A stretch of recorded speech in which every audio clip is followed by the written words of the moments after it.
জেলায় জেলায় সংকট সমস্যা, তা থেকে উত্তরণের চ্যালেঞ্জ আর সম্ভাবনার কথা তুলে ধরতে চলছে ডিবিসি এক্সপ্রেস। বিশেষ এই আয়োজনে মতামত থাকছে তৃণমূল থেকে শুরু করে নীতি নির্ধারকদের। ডিবিসি এক্সপ্রেস আজ সারাদিন আছে যশোর জেলায়। সিএসআরএম ডিবিসি নিউজ এক্সপ্রেস আজ সারাদিন আছি যশোর জেলায়। আমরা এই মুহূর্তে আছি বেনাপোল স্থলবন্দরটিতে। এই স্থলবন্দরটি থেকে 4 কিলোমিটার দূরে এই বাস টার্মিনালটি নির্মাণ করেছে সরকার, কারণ এর মাধ্যমে স্থলবন্দরের যে যানজট এবং চোরাচালান সেটি নিরসন করার উদ্দেশ্য।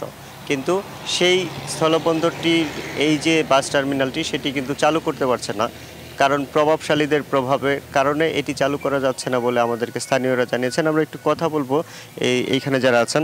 আপনি তো এখানকার একজন প্রবীণ নাগরিক। আমরা দেখলাম যে এটি একটি বাস টার্মিনাল, নন্দন বাস টার্মিনাল, কিন্তু সেটি এখনো চালু হচ্ছে না কেন? আমি বেনাপোল মাধ্যমিক বিদ্যালয়ের প্রধান শিক্ষক ছিলাম। এই কাগজপুকুরে একটা দৃষ্টিনন্দন বাস টার্মিনাল আছে, এটা দুবার চালু হয়েছিল। তারপরেও কতিপয় স্বার্থন্বেষী মহলের প্ররোচনায়, এমনকি সাকত সাহেবও এখানে বাস থামবে এটা তিনি বলে গিয়েছিলেন। আজ এই বাস টার্মিনালটা 18 কোটি টাকা দিয়ে তৈরি হয়েছে। তার রাষ্ট্রীয় এই সম্পদ তৈরি করে এটা যদি ব্যবহার না করা হয়, তাহলে এই রাষ্ট্রের এই সম্পদ যারা অপচয় করেছে, এই উপদেষ্টারা, এই প্রশাসন যন্ত্র কেন এই টার্মিনাল চালু করতে পারছে না? এই প্রশাসনের চেয়ে এই দুর্বৃত্তদের ক্ষমতা কি বেশি? যদি বেশি হয়, এই দুর্বৃত্তদের ক্ষমতা যদি বেশি হয়, আপনারা পদত্যাগ করুন। অন্যথায় এই বাস স্ট্যান্ড আপনাদের চালু করতে হবে। আমি টিওনো সাহেবকে এবং ডিসি সাহেবকে আমি অনুরোধ করে বলছি, আপনারা সিদ্ধান্ত নেন এবং বাস স্ট্যান্ড চালু করেন। অন্যথায় এই বাস স্ট্যান্ড যারা চালুর পক্ষে, এই এলাকার মানুষ আপনাদের বিরুদ্ধে কিন্তু ফুঁসে উঠবে। আপনাকে অসংখ্য ধন্যবাদ। আমরা একটু আরো একজনের সাথে কথা বলতে চাই। আপনিও তো এখানকার একজন নাগরিক, মানে কেন এই বাস টার্মিনালটি চালু হচ্ছে? হ্যাঁ, ধন্যবাদ আপনাকে। আমরা বেশ কিছুদিন ধরে আমরা খেয়াল করে দেখছি যে 5 তারিখের পরে থেকে যে আসলে বাস টার্মিনাল চালু করার আসলে কথা, কিন্তু আসলে কোনো প্রকার চালু হচ্ছে না। এত সুন্দর আপনার 16 বা 18 কোটি টাকা আপনার দৃষ্টিনন্দন আপনার টার্মিনাল, কত সুন্দর। এইখানে আপনার বেশ কিছু আপনার কুচক্রী মহলের কারণে আপনার মনে করেন এটা চালু হচ্ছে না। তাদের কি স্বার্থ আছে এটা আমরা জনগণ, বেনাপোলের জনগণ, তাদের কি স্বার্থ এটা তো আমাদের দেখাতে না, সরকার এটা দেখুক।